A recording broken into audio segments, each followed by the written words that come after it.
ज्ञानतिमिरान्धस्य ज्ञानाञ्जनशलाकया चक्षुरुन्मीलितं येन तस्मै श्रीगुरवे नमः। श्रीचैतन्यमनोभीष्टं स्थापितं येन भूतले स्वयं रूपकदां मह्यं ददाति स्वपदान्तिकम्।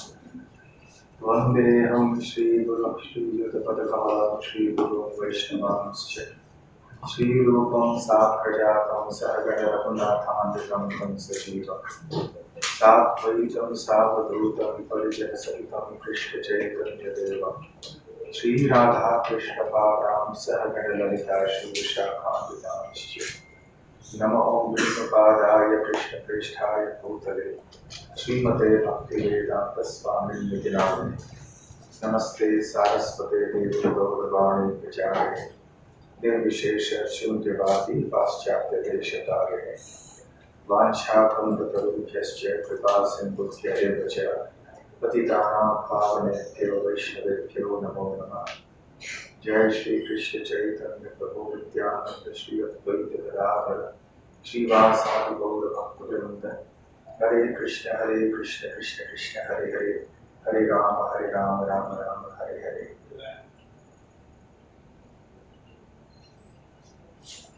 Faculty members of JNMC and dear students, I am very happy to be in your midst once again, although I have seen all of you for the first time.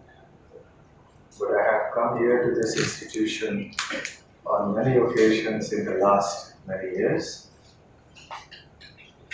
All of you are standing at the cusp, at a very critical juncture of your medical careers, the very beginning of your medical education. Without education, nothing can happen. Civilization is based on education, in whichever field. And all of you have embarked on the field of medicine. Some of you will become surgeons in various disciplines. Some may go into medical fields. But regardless, I will refer to all of these in general as medicine. It's a very vital and important function that all of you will discharge in a society. And now you will be studying in your college so many different subjects: biochemistry, anatomy, physiology, pathology, many other subjects. So you will not find any subject in your syllabus titled spirituality. So then the question arises that, is it really necessary or even helpful for medical students to even discuss this topic of spirituality? After all, we have come here to be doctors. We have not come here to be saints. So, what is the need for us to understand this? And I'll come to that in a few minutes. You see, traditionally in India and all over the world, in all the different cultures, medicine and spirituality were very much interconnected, very deeply connected. Doctors were usually saints. All saints may not have been doctors, but saintly people across religions. We are not speaking of any one particular religion. They were generally very saintly. They lived very renounced lives. They had a spirit of sacrificing themselves for the welfare of the people of the world. So they didn't bother so much about their own well-being. They sacrificed their lives to care for others. This has always been the spirit of the medical community in the past, across the world. So the spirit of caring, the spirit of sacrificing, the spirit of serving has always been the hallmark of doctors throughout the centuries. Today, unfortunately, we see a very big shift in this mindset in this approach towards the field of medicine. Whilst we see certainly many doctors and many students entering into the field of medicine for noble purposes, medicine has been known to be the most noble profession in human society. And even today, there are many, many doctors and students who approach it in that way. However, it is also unfortunately true that there are many, many others who approach this field right from the inception of the medical studies and way into their medical careers, not with primarily a sense of service. Even if the sense of service is there, it is not very prominent. Mostly, what is it that drives many people to take up this career? Because I interact with people in the society very, very intimately and have been for many years, including students in medical colleges, their parents, and very largely, what drives people or students to take to medical careers these days is that it is a glamorous profession. There is prestige associated with it, and also that you can make a lot of money. So that is not to say that everybody is like this. As I said, there are many who are actually driven by the passion for serving humanity. And there are some who have a mixed idea. Yes, I want to serve, but in the meanwhile, I also want to make a lot of money and get a lot of recognition and respect in the society. So it is not a bad thing to want recognition and respect in society. It's not a bad thing to earn a decent amount of money. But the principal point is whether our hearts are imbued with the spirit of service. Or are we approaching this only from a very commercial point of view? I was seeing a video some months ago during the COVID pandemic time when it was at its peak. And there was one doctor in America who was giving a short lecture. And he made something that I found very interesting. He said, modern medicine is not about preventing disease. Modern medicine is meant for curing disease. He said, we are in the field of curing. We are not in the field of preventing. That is another field. So I was very surprised to see this statement.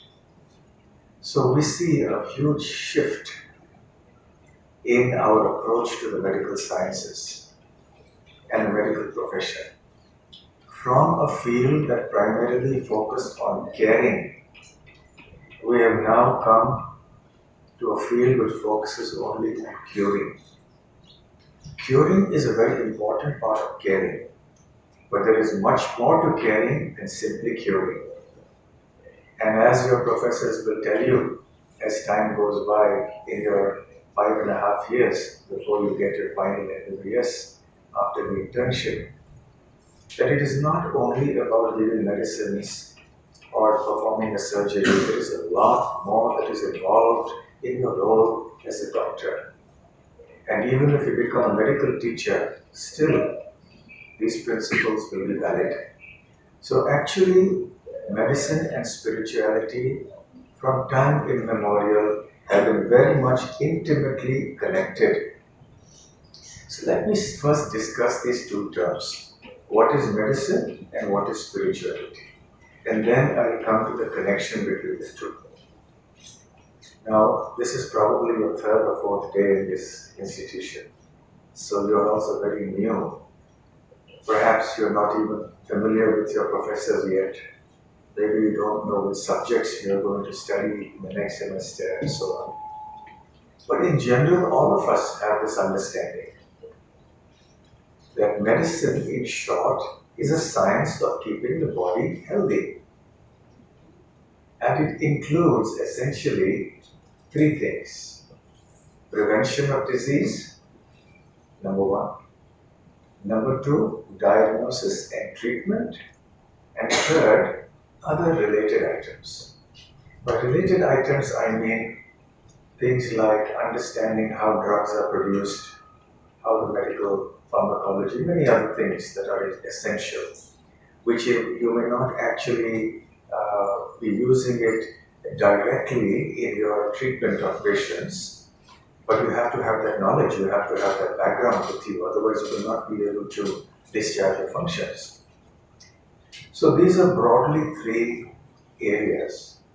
Now what we see in modern medical approach, as I mentioned to you from that American doctor's video, is modern medicine focuses on point numbers 2 and 3, and to some degree on prevention of disease. There is something there, it is not neglected, but it is not the primary focus. You see, in traditional medicine in India, and medicine is very old as humanity, because so long, all since the time human beings have existed, they have had medical problems. And therefore there has been a need for doctors, for medical science. So India also has a very rich heritage of medical science and treatment. You have Ayurveda, you have the Siddha medicines, you have the Unani medicines system. So many traditional systems, including the folk medicine systems, which are also effective in some ways, although they may not be based on strong scientific foundations as modern sciences. But there are other sciences like Ayurveda, Siddha, Unani, which have very strong foundations. So these traditional medical systems in India, and also I guess in other parts of the world, were focused primarily on prevention of disease. For example, in Ayurveda they say, Swasthasya swasthya rakshanam. To keep a healthy person healthy is the first principle of medical science. How to keep a healthy person healthy. So it's not that you wait till a person becomes diseased and then we treat the patient. But the goal of the doctor is to ensure that as far as possible the individual does not fall sick. And then by chance if there is some disease, because there will be disease however much you try to prevent it, then you can treat. So traditional medical systems have focused on prevention as the first course of action. It means a lifestyle of a certain kind. It means an educational system of a certain kind. And then when there is some disease or ailment, then there is curative therapy available. But the modern medicine focuses on the other two aspects, especially diagnosis and treatment. And because of that, we see that I'm interacting with many generations of students and doctors over the last many years. And I see some of the older doctors, they lament that the modern generation of doctors don't have the kind of clinical skills that they used to have. Because now, in the modern medical system, there is very easy reference to diagnostic equipment and diagnostic investigations. So earlier the doctors did not have the technology available. But now, at the smallest indication of something, of some doubt, then there is some MRI, there is a CT scan, there is blood tests, there are so many things that are required. These things may be essential sometimes, yes. But when a doctor loses his or her clinical skills, then the doctor is losing out on something very foundational, very fundamental. So therefore, when you study your first 2 or 3 years of MBBS, and actually the whole MBBS course, please ensure that you get your fundamentals very strong in the subjects that you study, including the practical things. So here we see that the emphasis is essentially on diagnostics. So we divert all our energies to that and we depend on that. And we don't give focus to our basic abilities as a doctor, as a clinical physician, or even a surgeon for that matter. So This approach needs some change. It needs a change of mindset. There is no harm in employing technology at all, but we must balance it with the proper clinical skills. Another difference between modern medical science and the traditional medical sciences is that the modern medical science deals exclusively with the body, the physical body. Anatomy, physiology that you will study in the first year is exactly that. And modern medical science does not acknowledge, does not recognize anything beyond the body.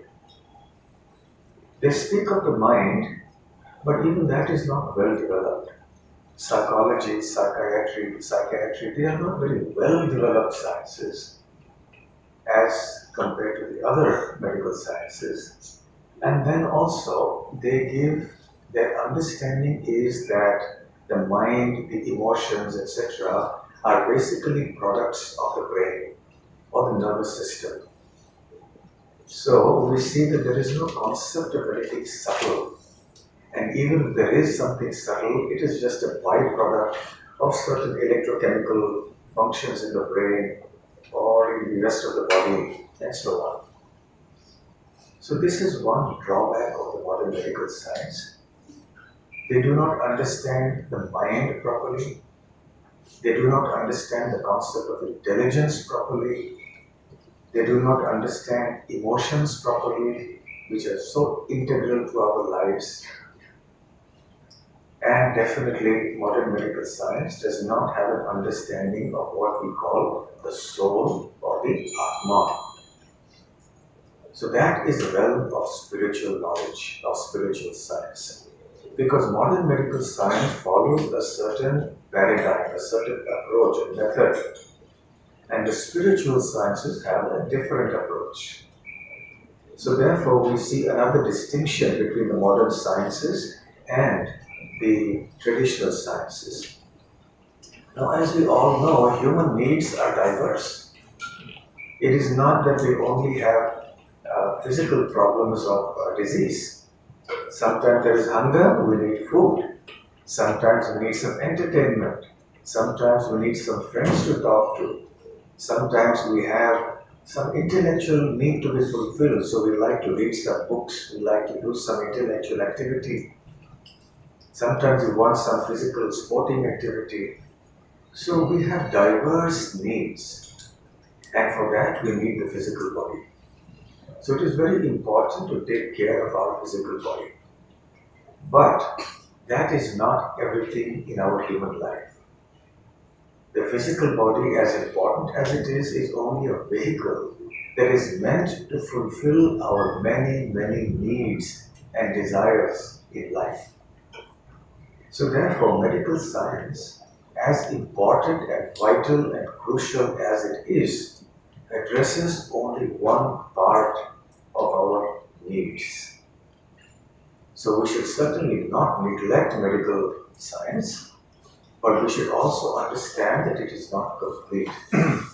That medical science, in order to be effective, must also be complemented by other sciences, by other disciplines, by other fields of knowledge that will help the doctor to deal with the patient in a complete, in a holistic way.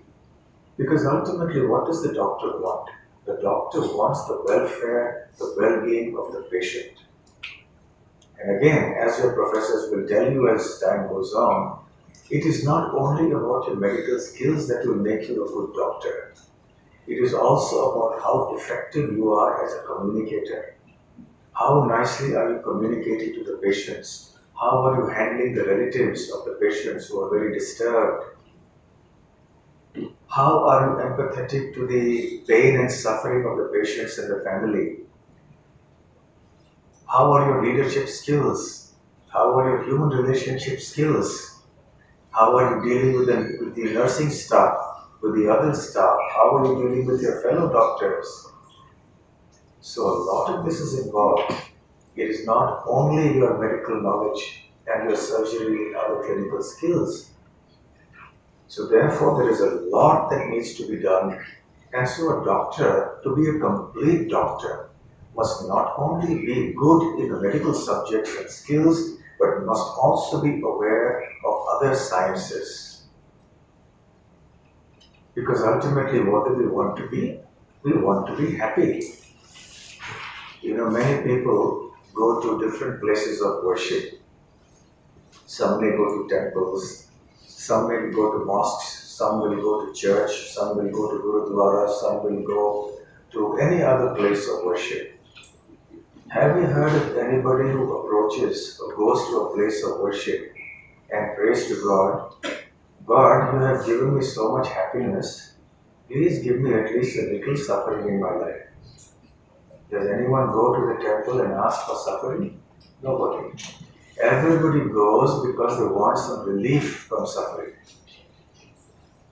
Why? Because everybody wants happiness. To be happy is the basic instinct of all living entities. Even an animal, a bird, wants to be happy. They don't want suffering. So human happiness is our goal. And in achieving human happiness, there are many dimensions, as I have discussed briefly earlier. And one of the most important disciplines is spirituality, where we understand something higher than what the medical science can teach us.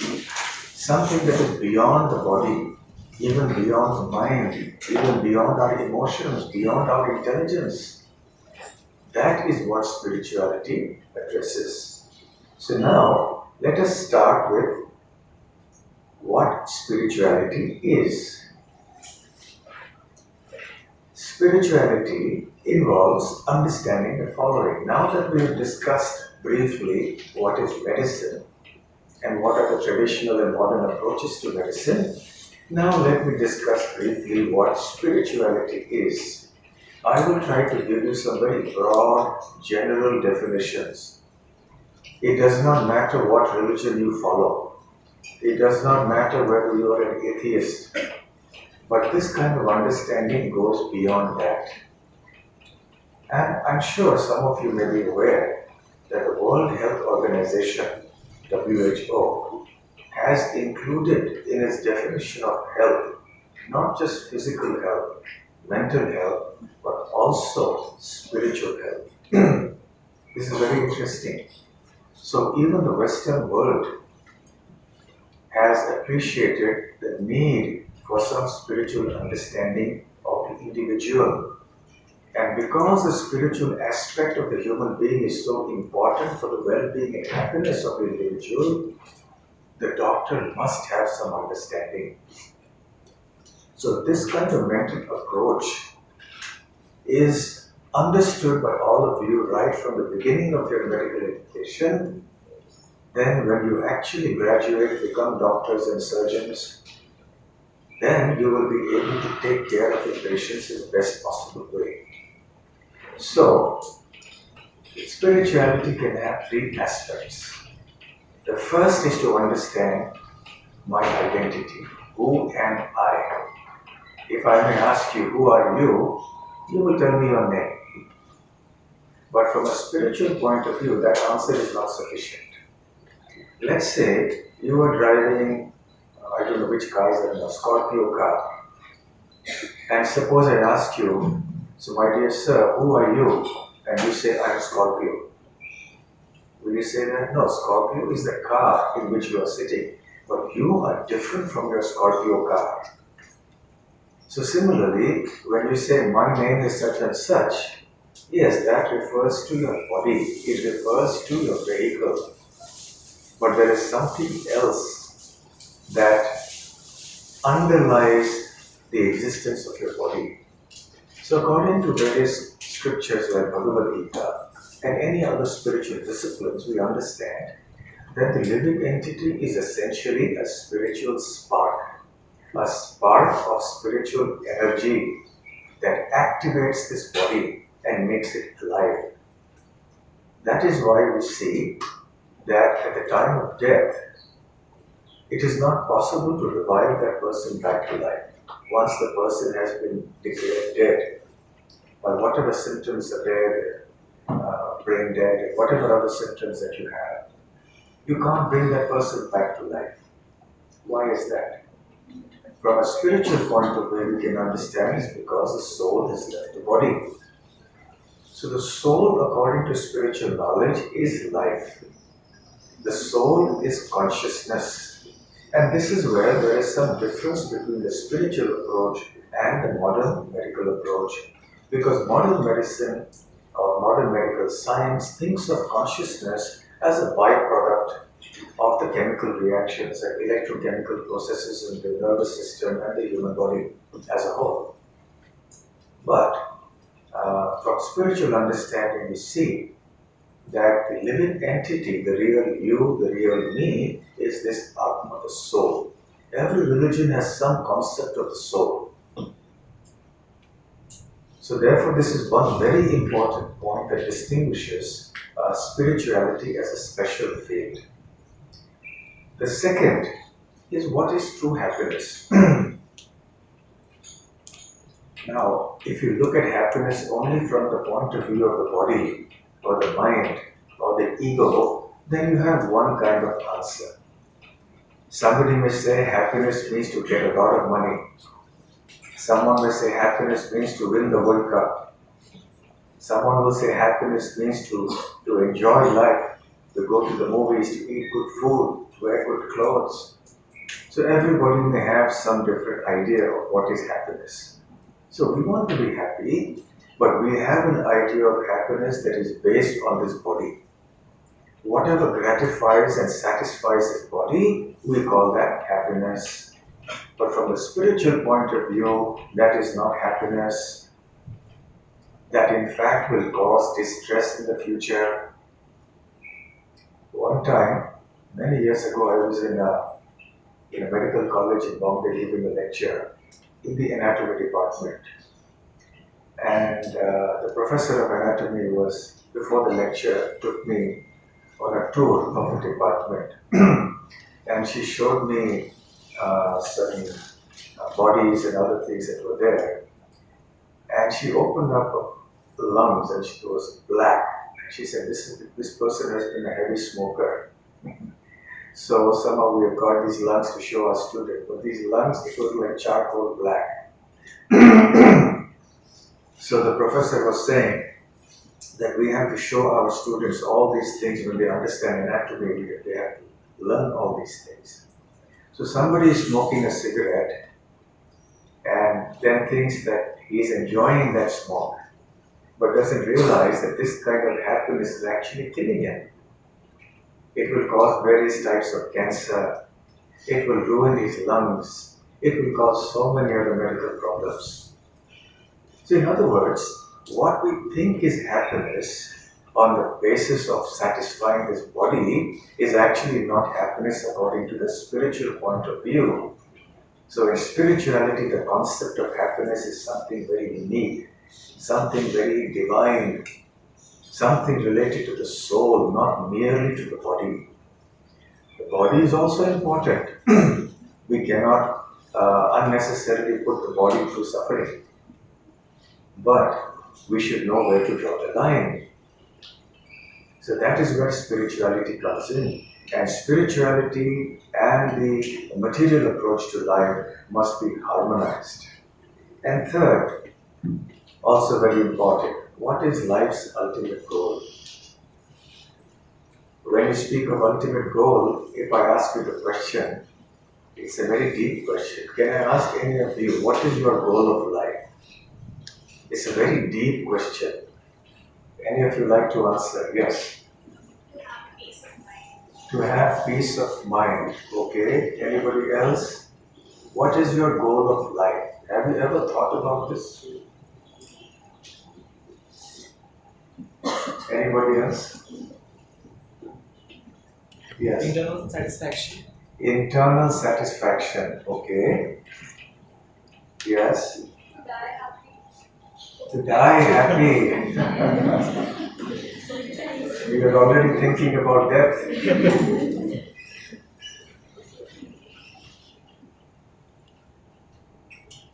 One time I was asking one gentleman, why don't you come to some of the spiritual lectures? He said, no, I have no time. So I said, why don't you have no time? He said, because I'm busy in my business. It's so difficult to find time. So why are you working so hard in your business? He said, well, because I have to earn money. I said, why do you want money? Well, I have to maintain my family, I have to eat. So why do you have to maintain yourself? Because I have to survive, I have to eat, I have to be healthy. So why do you want to keep yourself healthy? So I want to live. And why do you want to live? And that person didn't have an answer. He was thinking, oh, nobody has asked me this question before. Yes, we are all doing so many things, but ultimately we are doing it to live. And why do we want to live? What is the goal of our life? Very fundamental and important question, but very little attention is paid to such fundamental topics, either in school or in college or at home or in the society at large. So spirituality will focus on this question very, very importantly, that the goal of life is not merely to eat, drink and be merry, khao, piyo, mauj karo. No, that is not the goal of life. That even the animals are doing. The animals are also eating, the animals are sleeping, the animals are mating, and probably they are doing it without getting problems of sugar and high BP and so on. They don't have to come to a hospital and pay huge bills, but they are surviving. So the speciality of human beings is that we can ask and answer such questions. What is the goal of my life? Does my life end with death? You said you want to die happy. Is there anything after that? These are the questions that will be answered by spirituality. Is death the end of everything? In the field of medical science, you will have to deal a lot with death. That is a painful part of your profession. You have to see suffering and death firsthand all your life. But is there anything after that? That question is very important. So spirituality deals with it. So now let us see. Materialism versus spirituality. So this is an important distinction to make. I've already spoken a little bit about spirituality. So let us see, what do we mean when we say somebody is materialistic? You have a general idea of what we mean. So when one is overly concerned with the physical body and its comforts and enjoyment, and when one believes that enjoyment, money and possessions are the most important things in life, that is said to be materialistic. Now, don't get me wrong. I'm not saying the physical body is not important. I'm not saying that we don't require money. I'm not saying that we don't require a certain degree of comforts and some facilities in our life. No, we all need something. The question is, when it becomes excessive, ye dil mange more, and more and more, we want more. Do you know what the biggest disease in the world now is? You're going to be medical students. What is the most prevalent disease? Any idea? Yes. Greed. Excellent. I think you should get a special prize. What is your name? It's Anurag Bose. Pallab? Anurag Bose. Arnav? Anurag. Anurag. Okay, Anurag, thank you. That is a brilliant answer. Now, generally when you ask this question to people, they will say, well, HIV or nowadays, of course, COVID and then, ischemic heart disease or mental health problems or so many other things, which are all very widely prevalent, undoubtedly. But the biggest problem in the world is, I want more and more and more. This is the real disease in the world. And therefore, whatever people have in life, they are not satisfied. They just want more and more and more. You know, there is this little funny story about this very wealthy man. His wife had some fever one day. Her temperature was about 101 degrees. Now it so happened that there was a domestic help, a maid servant in the house, and she also had fever. And her fever was 104. So the lady of the house was not very intelligent, and she was also very egoistic. So she began to quarrel with her husband and said, I am the mistress of the house and I have only wanted 101. She is a servant and she is 104. She has more than me. And the husband tried to explain to her that look, it's only fever. It's not that she has more money than you or more degrees than you, but she would not listen. So our Acharya Srila Prabhupada used to say that this is precisely the condition of people in this world. We are simply wanting to increase the fever of life. This person has 10 lakh rupees, I want 20 lakhs. That person has 1 crore, I want 2 crores. My neighbor has 1 car, I want 2 cars. The other person has such a flourishing practice, I want a better practice. It is not so much what will make me happy. It is how much others have and I must have more than them. Because these are the things that unfortunately give prestige in the society.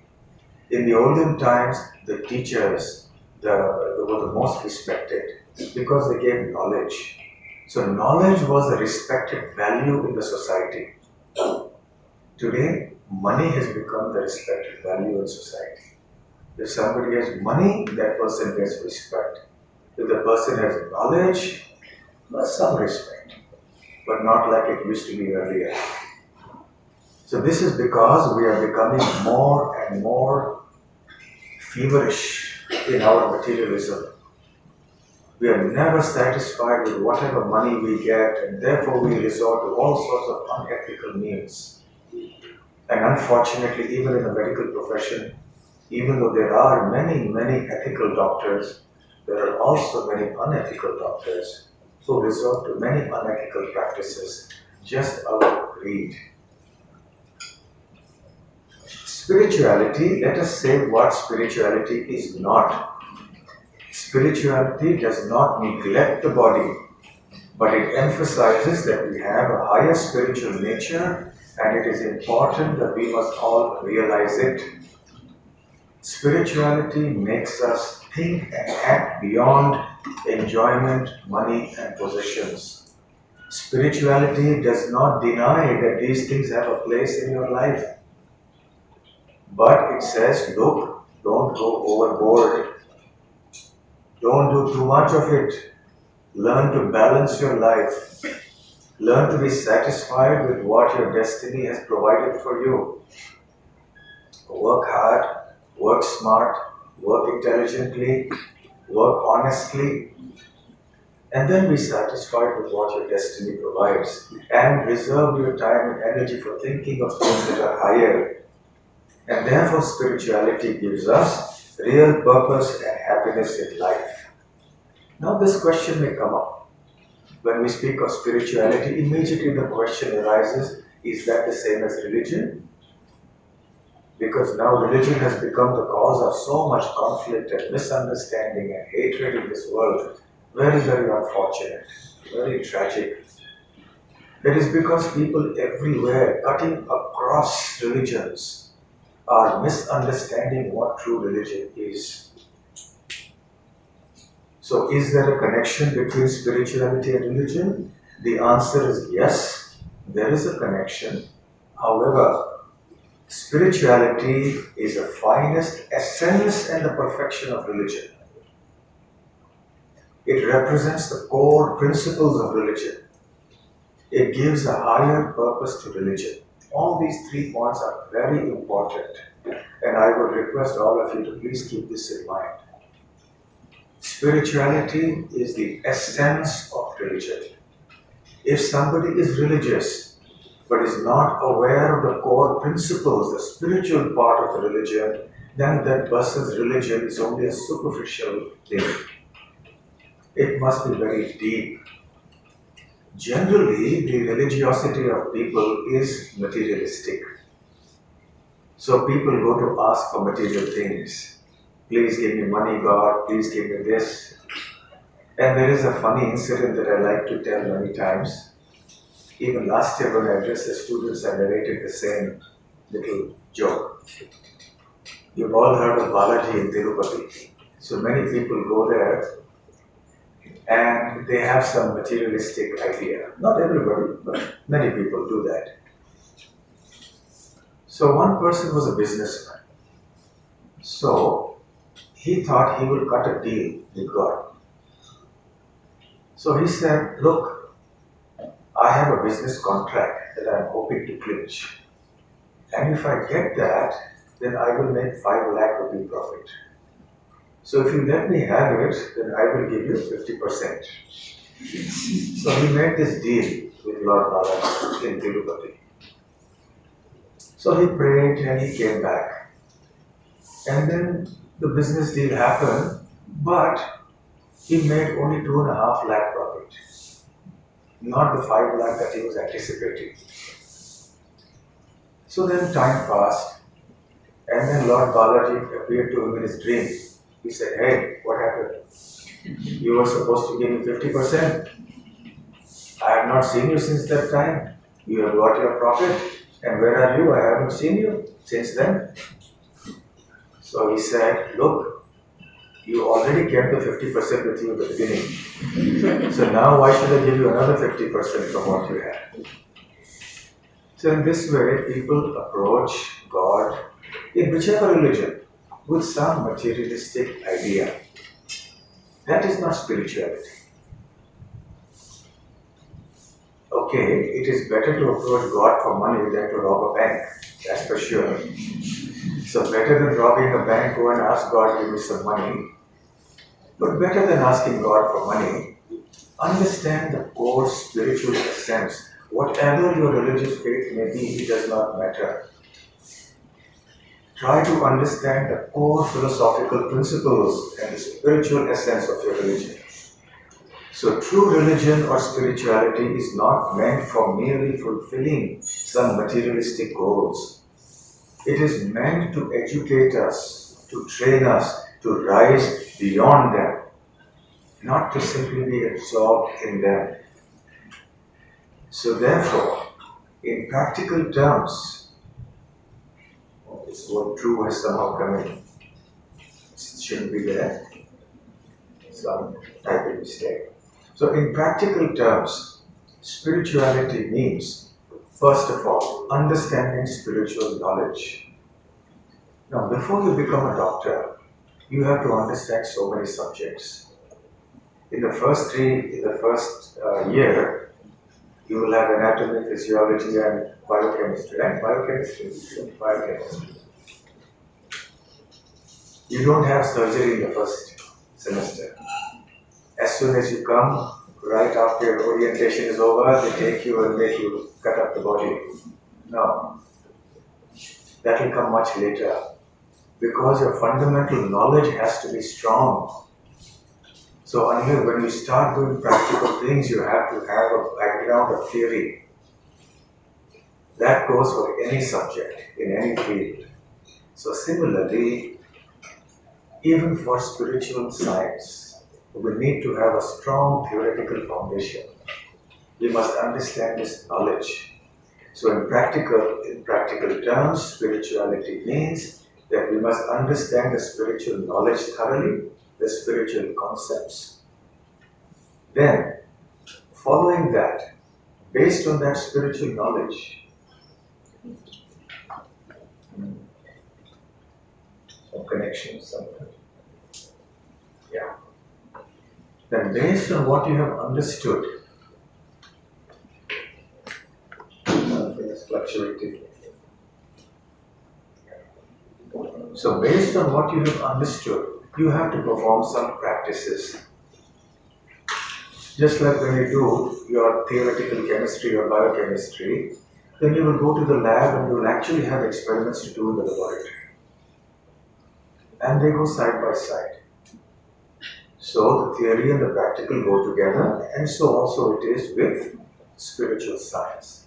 And also, thirdly, very importantly, spirituality is not merely a theoretical thing.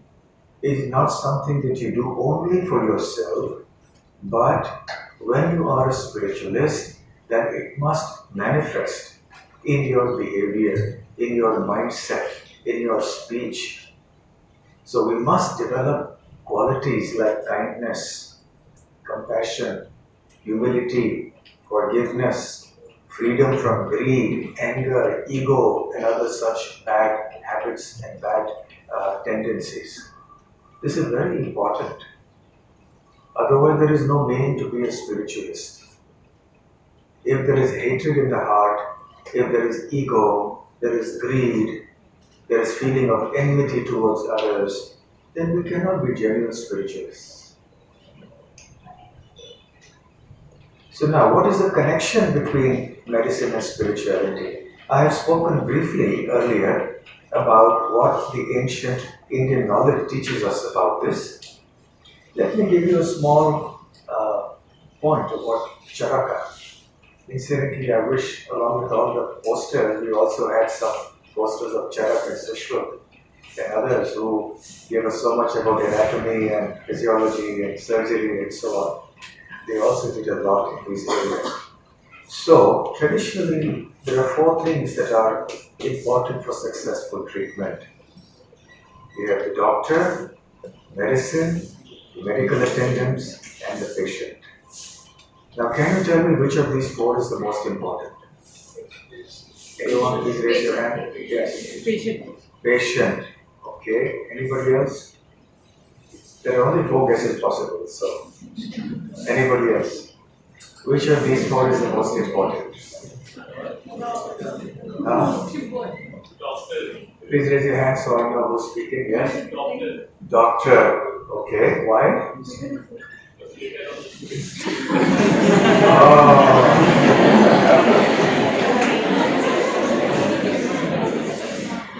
Oh, sorry, give it to me. I didn't see myself. All right. Okay, so just remember next time we have to. Okay? Give it a suspense. Now, it is natural that we think it's the patient because, after all, the other three exist for the sake of the patient. Right? Everybody has to have some qualities. The patient is usually impatient, isn't it? There is a reason why the patient is called patient, because the patient must learn to be patient. But usually the patient is never patient.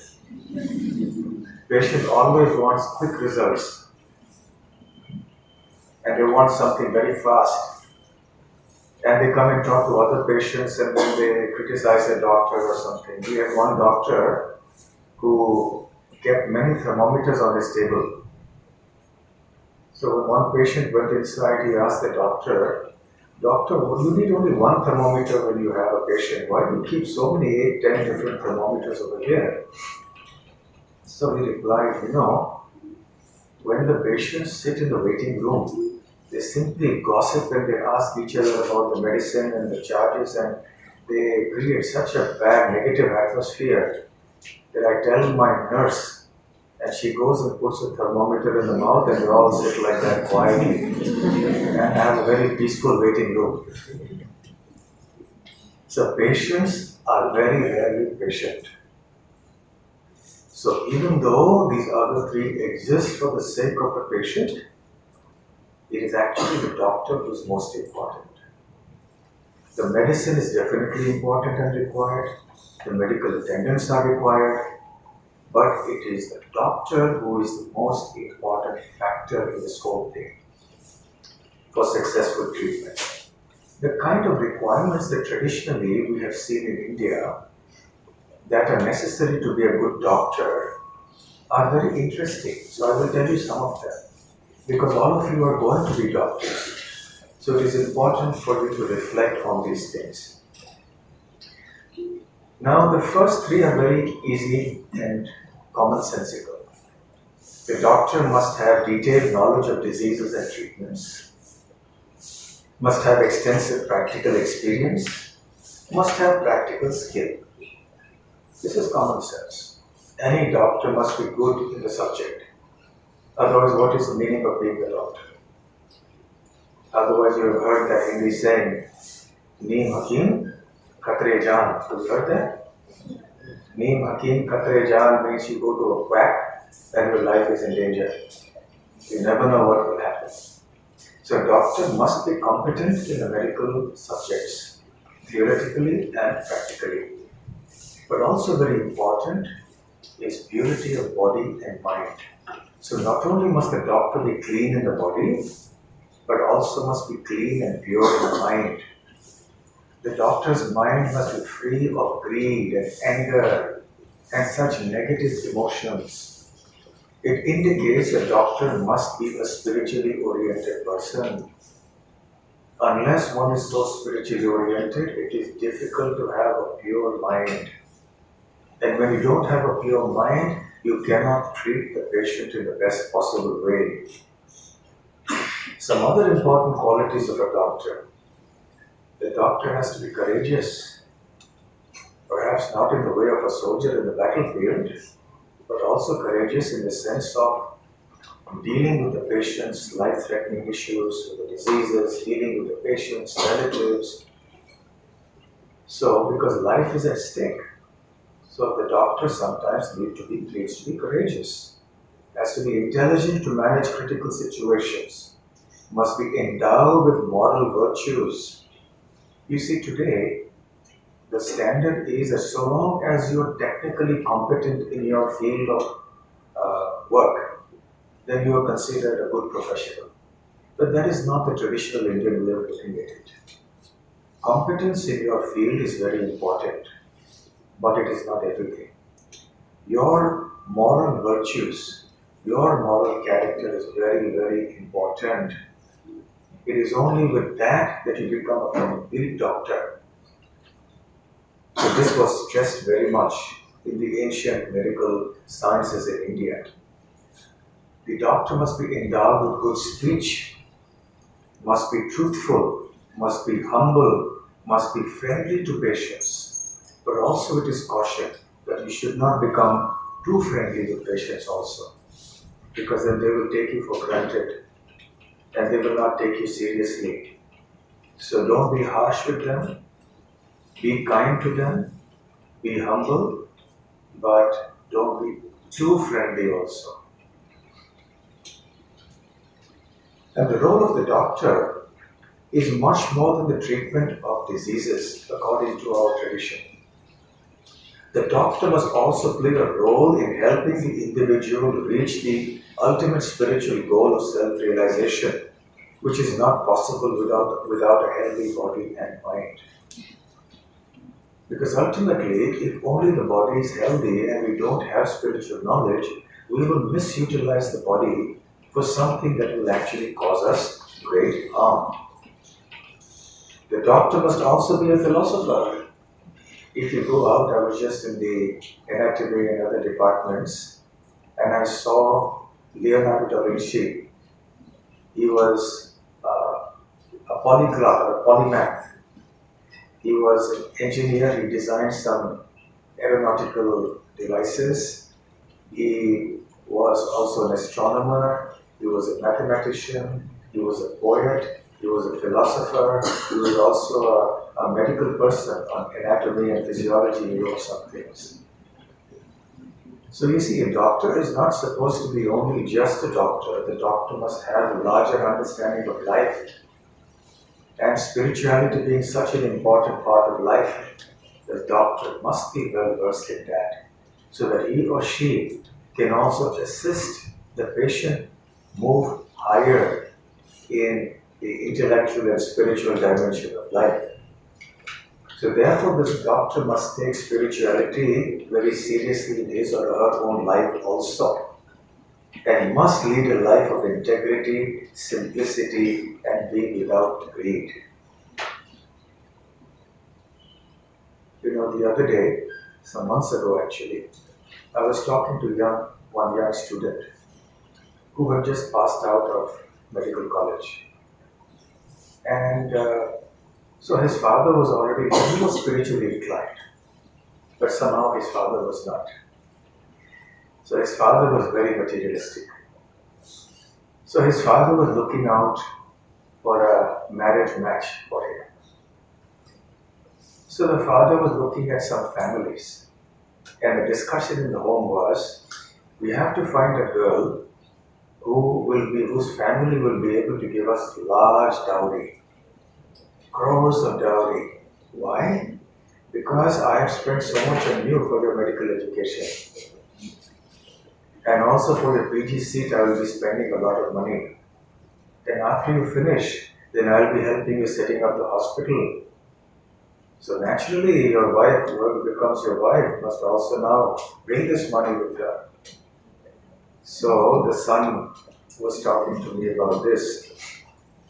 And I said, such is the sad state of affairs in our country today, that we have become so materialistic, that we are even thinking of purchasing wives and husbands. We are thinking only in terms of money. So when people become so money-minded, then what will they do when they become doctors? Then they will only try to extract that money because they have paid huge donations, they have so much equipment, they have to pay for it, and they will resort to unethical practices to recover that money. So money, doctors generally will earn decently. They will earn well if they are good doctors. So earning money is never going to be a major problem for a doctor. But if a doctor becomes greedy, then he or she will never be able to do justice to the patient. He or she will never be actually a good doctor, really speaking. So it is very important that all of you who are embarking on your medical careers through education now, when the situation is so materialistic nowadays, by the time you pass out from the post-graduation, which may take another 8 years from now, or whatever number of years, who knows how materialistic the society would have become. So it is very important that you imbibe these principles and these values in your life, in your mind, that at least you will not do what that boy was being forced to do. The boy, of course, put his foot down. He said, no, I'm not going to buy a wife like this. So he put his foot down, and ultimately there was a lot of quarreling in the house, but he stood his ground.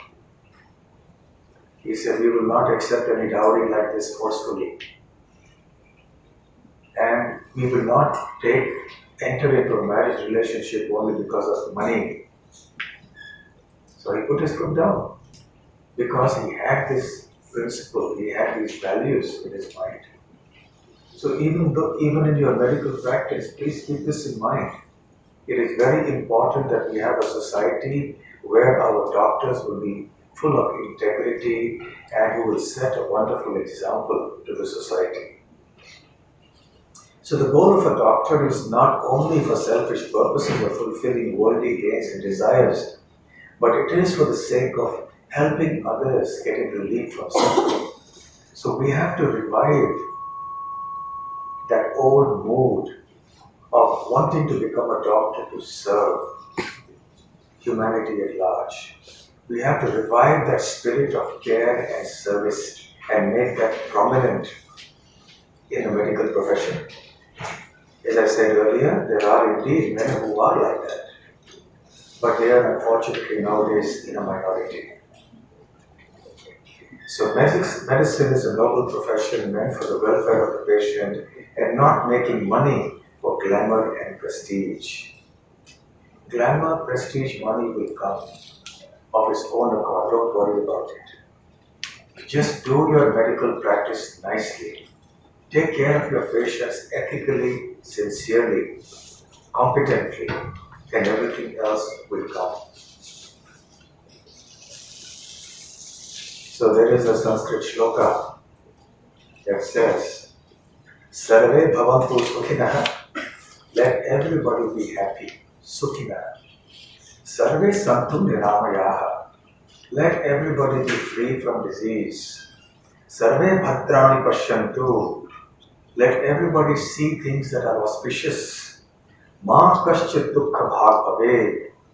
Let there be no suffering for anyone. Om Shanti Shanti Shanti.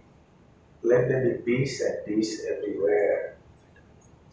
This is the spirit in which you can approach your medical careers. So I will end here, and if we have time, do we have time for some questions? So if you have any questions, please feel free to ask. And I would like to offer my heartfelt best wishes to all of you who are embarking on the medical education and the medical career. May God bless you with the right kind of skills, the right kind of mindset, the right kind of approach to life, so that you can actually do good to the society at large. I would also like to thank the authorities of JMC for having invited me here for this talk, and I do hope that sessions like this will go on. It is indeed very praiseworthy that the authorities of the college have even decided to have a topic like this. So I would like to extend my appreciation to the college authorities for this. Thank you very much once again.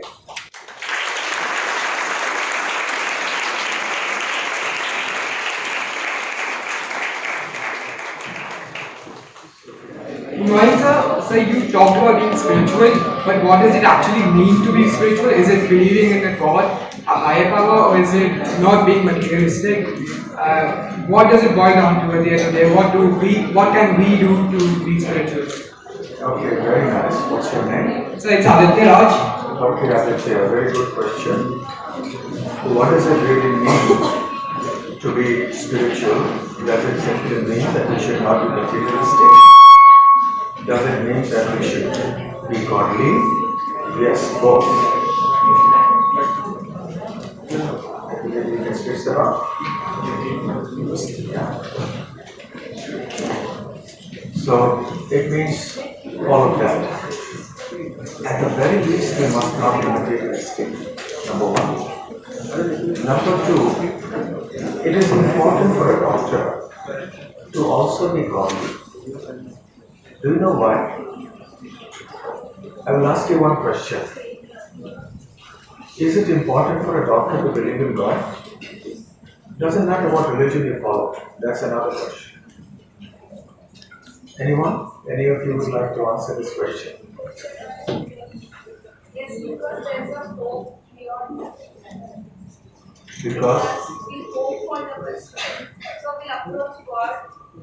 The ultimate thing will go, we'll try our level best as a doctor, but the ultimate is there is a God, like a hope is there. Yes. The sentence that you now said is very correct. Please sit down. What is your name? Sanjana. Sanjana. Okay. So, as doctors, you will try your best.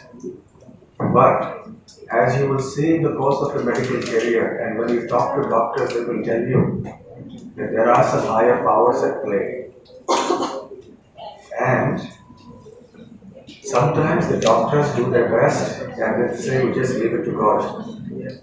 Have you heard that? Even as a patient or a relative of a patient, even if you have the best medicines, you have the best medical skill, the best medical technology and facilities, but ultimately there are things that are beyond the control of the human being.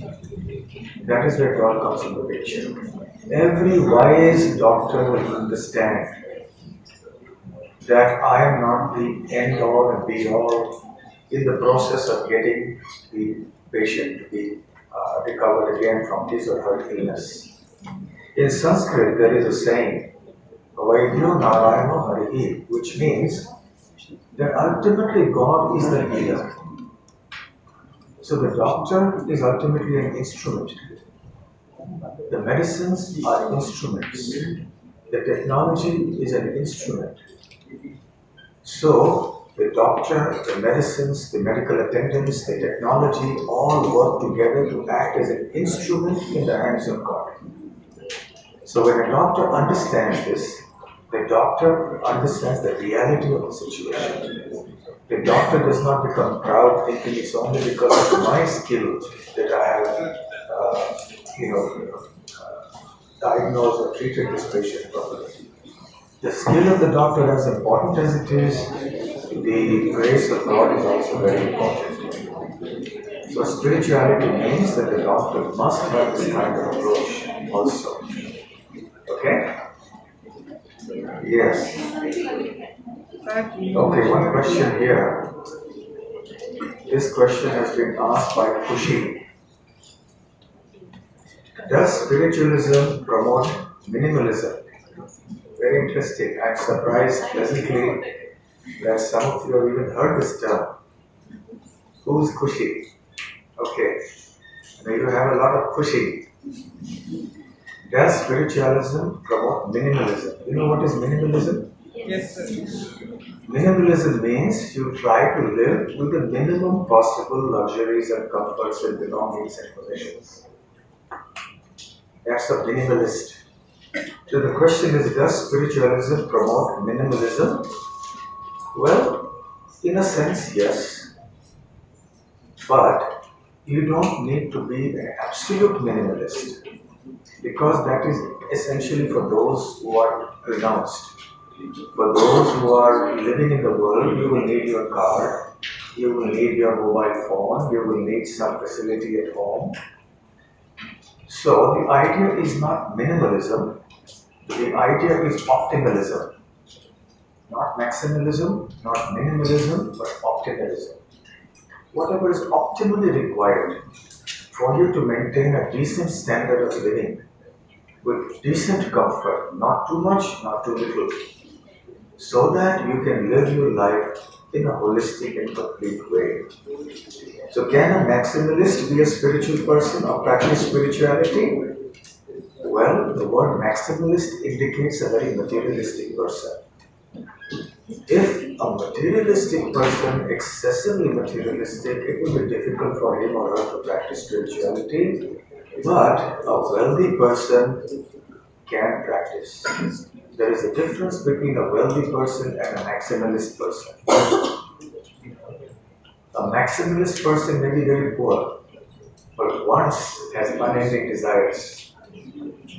A wealthy person may be wealthy just by dint of his own efforts or by inheritance or in any other way. Such a person can indeed practice spirituality also. Okay? Next question. At what point of your life did you understand spirituality and how? Any specific incidents? I came across spirituality during my student days. I was also a student just like you. I was a little older. That is when I came across. I had some friends who were in spirituality, and that is how I took to it. Sorry, what is vision of mind? If I may ask, Anurag says, what is your life's ultimate goal? I really could not find an answer to this question. Okay. So for me, since I am a follower of the Bhagavad Gita, the ultimate goal of life is to become a pure devotee of God, selflessly loving God, with pure love, no tinge of self-interest in that. That purity of love is my ultimate goal of life. Following such a state of consciousness, the Bhagavad Gita says, one becomes free from the cycle of birth and death, and one attains to a spiritual dimension which is eternal. But that is a deep subject. So Anurag, I hope I have answered your question even though it is very brief. Yes? Is that called moksha? That is moksha, but moksha in the way that I explained it. Yes. Okay? Is a question. Sorry? Is a Yes. Aditya, right? So medicine is an evidence-based science, while believing in God is a faith-based belief system. So wouldn't there be a disconnect between the two belief systems? How would someone who believes in an evidence-based science believe in God? Thank you. Actually, I'm very happy to hear the quality of your questions. I'm really happy. Many times when I go to colleges, they don't ask very good questions. It's a very good question. The question is that modern medicine is an evidence-based science, whereas spirituality is a faith-based science or a field of knowledge.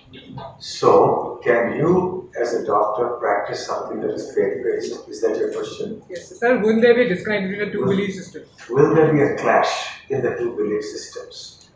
Okay, actually, it's a big topic. It's a topic in itself. But let me try to summarize it in terms of bullet points. Number one, spirituality is also an evidence-based body of knowledge. Now, when you speak of evidence, what do you mean? There is a hypothesis, then there is some observation of phenomena. You make a hypothesis to explain that. You test that hypothesis by some experiment. If it succeeds, you verify the hypothesis, it becomes a law. And that is called evidence-based. Am I right? Initially, you make a hypothesis. Similarly with spiritual life. If you don't have that understanding right now, or that faith, accept it as a hypothesis. Now with that hypothesis, there is an explanation already given. You may not be able to appreciate or believe in that hypothesis given. Now, you do that experiment. You go deeper into that body of knowledge. You perform practically what that science or that body of knowledge asks you to do. Then there is verification.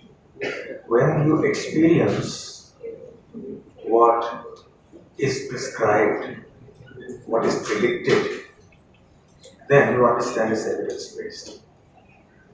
One of the characteristics of evidence-based science is predictability. If you do this, then you can predict that this will happen. If you give paracetamol to such a patient, this is likely to happen. If it doesn't happen, there is another cause, and go. Predictability is important. So here also, when you're asked to follow a certain set of do's and don'ts, following a certain body of knowledge, there is a predictable outcome. So when that outcome happens as predicted, it is evidence-based.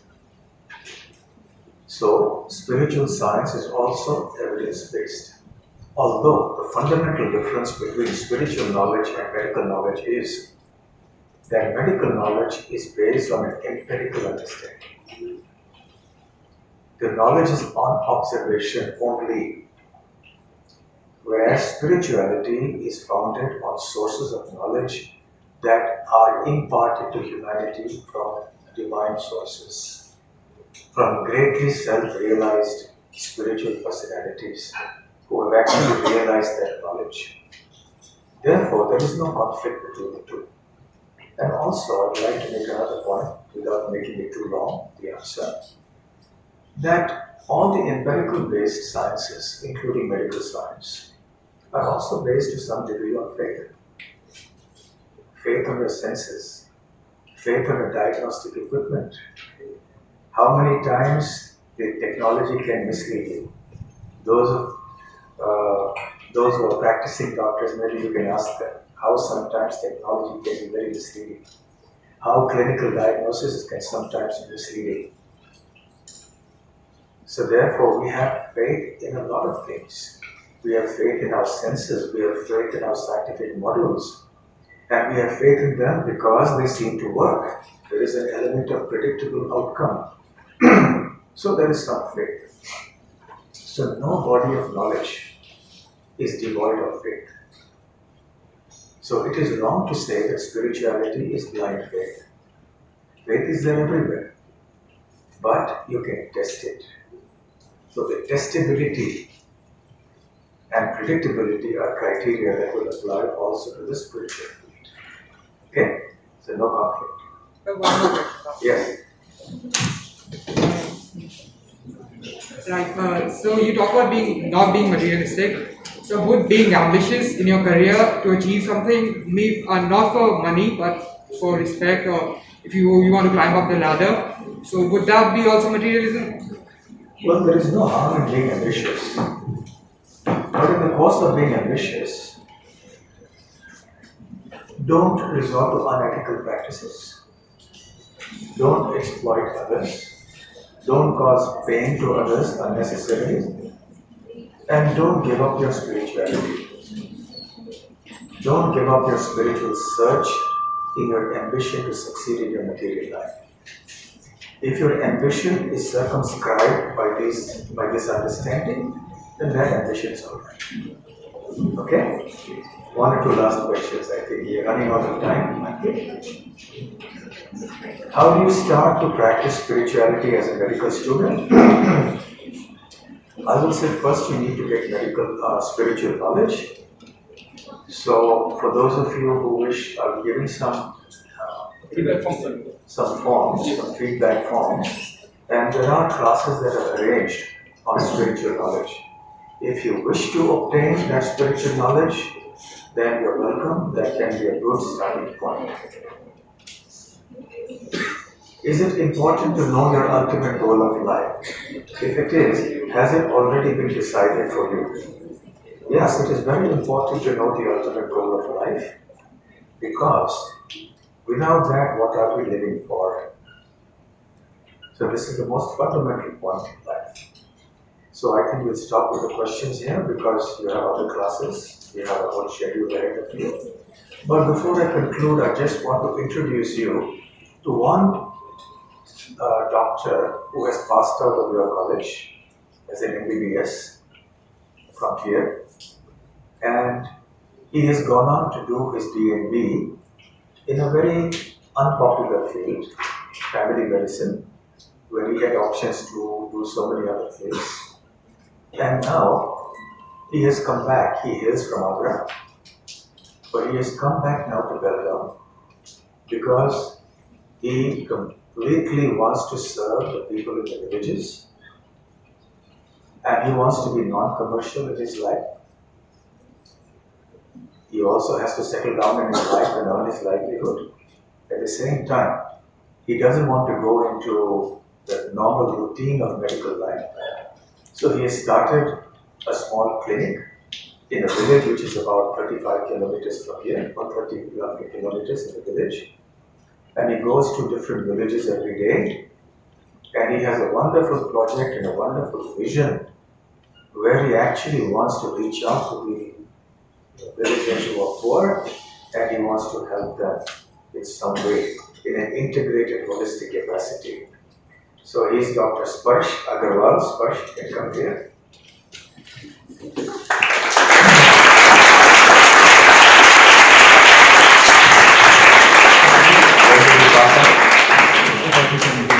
In 2017, he finished his MBBS.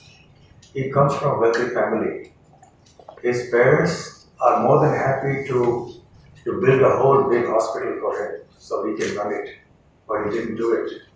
His parents were here. Initially, they were a little skeptical, but when they saw his work, he spoke to them, they went to the places, now they're so proud of him. They are so happy. So here is a person who is treading a different path. He is very conscious about being skilled in his subjects.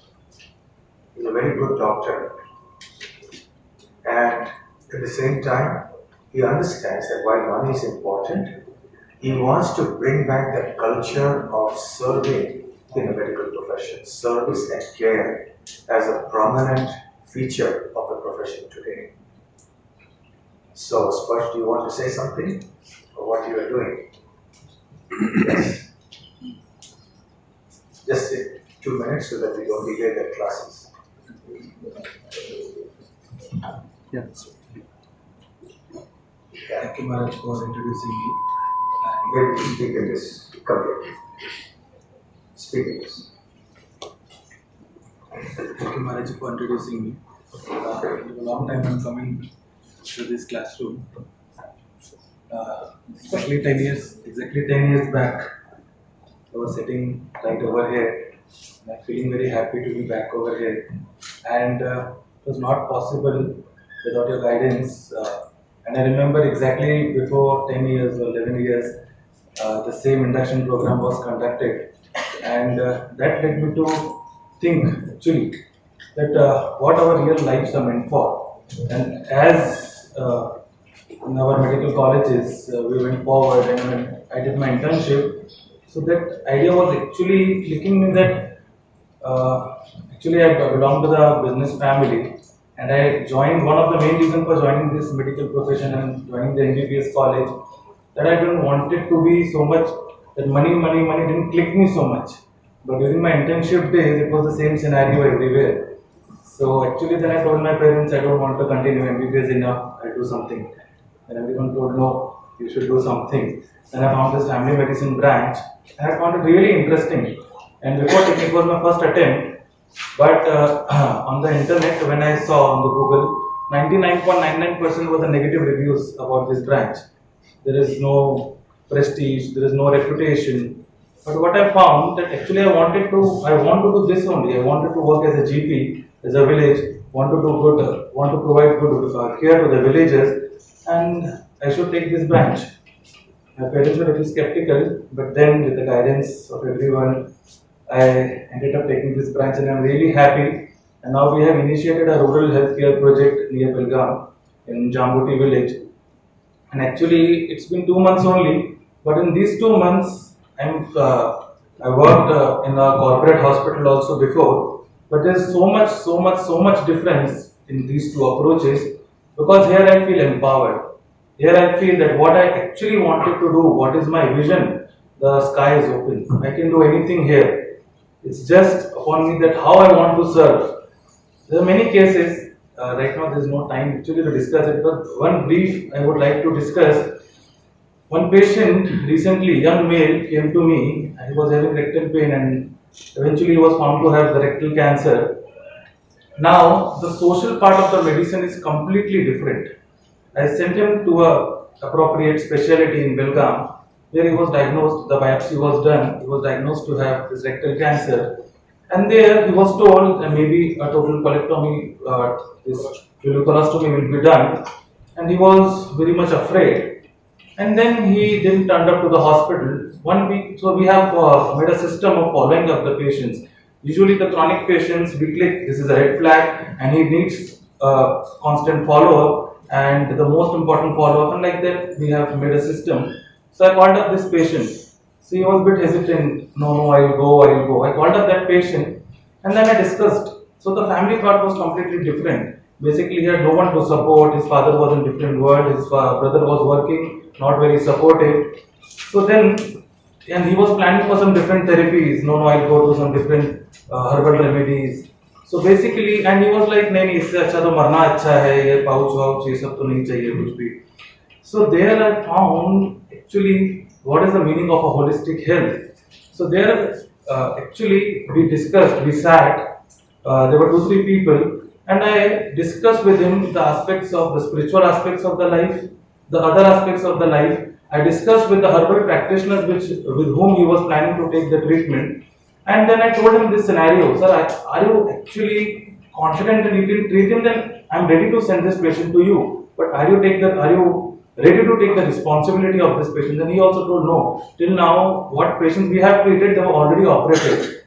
His operation is not done yet. Then I explained to the patient, see, this is the scenario. There is no harm in adopting other therapies for 6 months or 1 year. But the most important thing which you will be losing is the time. And if after 1 year from allopathy side also, if we have nothing to offer you, then ultimately it's your life which you will be playing with. So then he understood. Then there were a lot of discussions with him over a period of days, spiritual discussions about the negativity which was coming to his mind. Then he got convinced. And currently he is taking treatment. There's almost 8-9 radios are completed. Now he's feeling better. So this is the aspect of the holistic health which we can do. So as a doctor, I now feel really empowered that we can cross the boundaries of these 4 walls of a hospital, and actually the work which we can do is great, really great, and it is really very much encouraging to work in such a manner. So, thank you.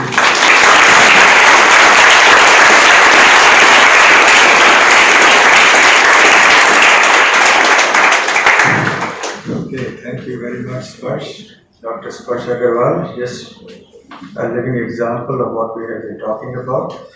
It is not some utopia, not some idealistic thing. Practically, there are young people also who are inspired by such motives to do such activities. So we will conclude the program here. Thank you very much.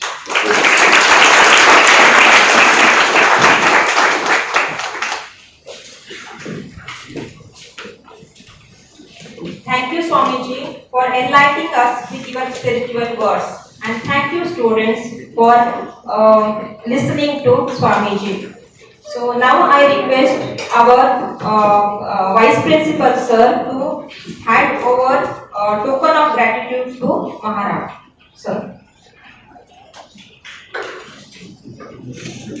Firstly, I would like to thank Swamiji sir for sparing his valuable time and enlightening all our newly joined students regarding spirituality. I just would like to share some of the things what I have experienced in last few years. At least out of 200 students, at least you can say 2 to 5% of students, they have taken this profession forcefully because of their parents. So mainly the parents wants to make their children the doctor, and in fact their intention is to make them have a secure life in future. But the many of the times the students have their own view of doing certain things in future. For such students to become a doctor, especially to keep the whatever the expectation of the parents, and also how to transit from that negativity and away from whatever the expectation of the parents. What is your advice to them, sir?